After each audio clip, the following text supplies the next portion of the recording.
So we're playing Beyond the Thunder, and we've got an idea about how to interpret this piece, and we've got our techniques down, and we're trying to tell the story, but it's really out of tune. And that out of tuneness distracts from the story that we're trying to tell. So it would be better if we could play in tune, and that way we could tell the story better. Beyond the Thunder was designed for first-year orchestras, according to the program notes, and a lot of first-year orchestras have only ever played one finger pattern. If you look at most method books, they start off with the major 2-3 pattern, and they don't ever get out of that in the first book. And in book 2, they start learning about, the low second finger or second finger for cellos and basses. So one thing that you should probably address before getting into Beyond the Thunder too much are your fingering patterns. So here in the teaching companion, we start off with the finger patterns. We've got the major pattern on the D string because we've got the F sharps, or some books call this the 2-3 pattern. I don't really like the numerical 2-3 pattern because that doesn't really apply to the cellos or basses. Like, they don't use 2-3. And then we've also got major patterns on the A string. Sometimes there's a spot where we've got it C sharp. And so can they play a major pattern on the A string and then also play minor patterns? They got to be able to play a minor pattern on the A string too. And first violin's got to be able to play minor pattern or 1-2 pattern on the E string as well. When you're working on these finger patterns, make sure to hold these notes out until they're in tune. Don't go on into the next note until everybody is locked into pitch. And if you're having trouble getting them to adjust quickly, go to Season 1, Episode 3. I have a video series on intonation strategies on how to get your students to play in tune.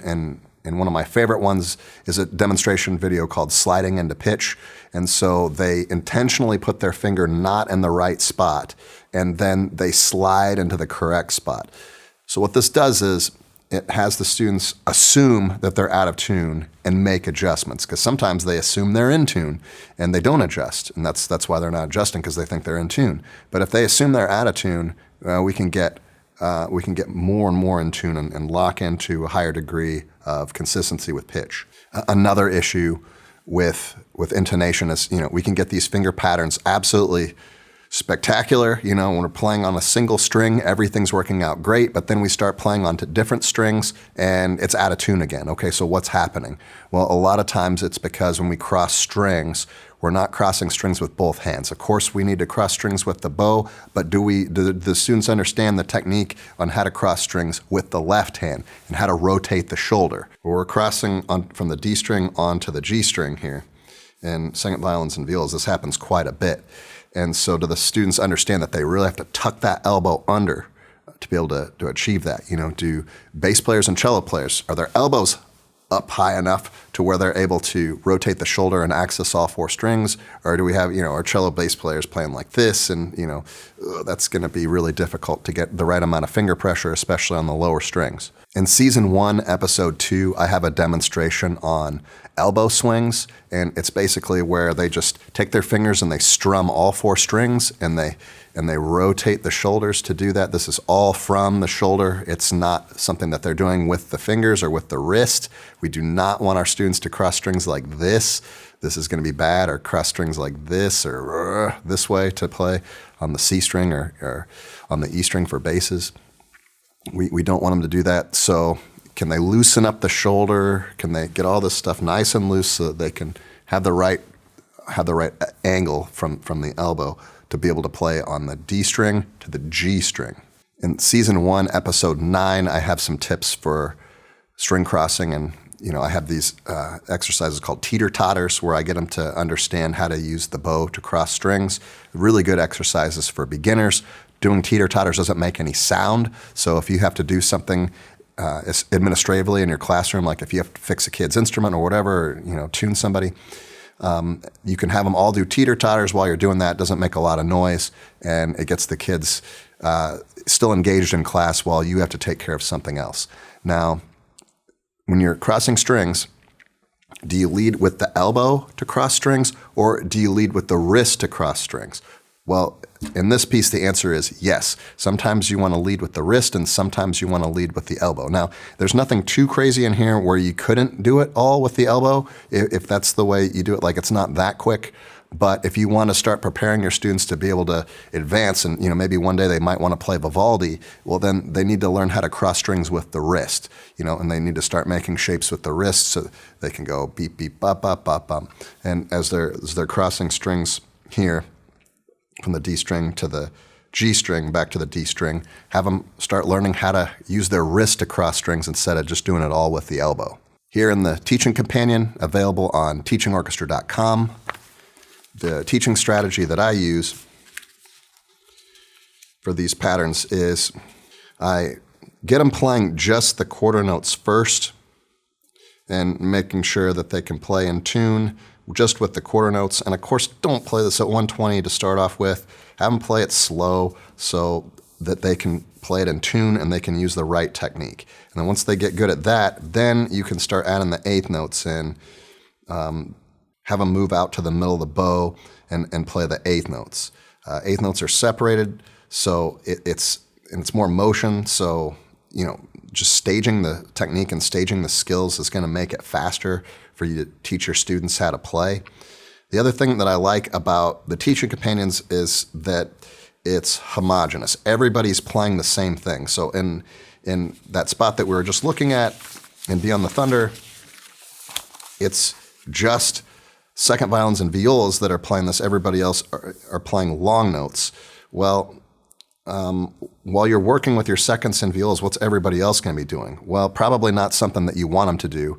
They're probably going to be, flicking rubber bands at people or talking or doing something distracting. You don't want them to do that. You want to be engaged in the rehearsal process too. So here, everybody gets taught. And do you want your first violins? Do you want your cellos and basses to understand that technique that everybody else is working on when you're leading with the wrist? Of course you do. So you want to teach everybody in your class, not just the seconds and violas at a time. Teach the whole class. So that's kind of my strategy for how to teach this faster, is to stage it, make it simple, and then complicate it.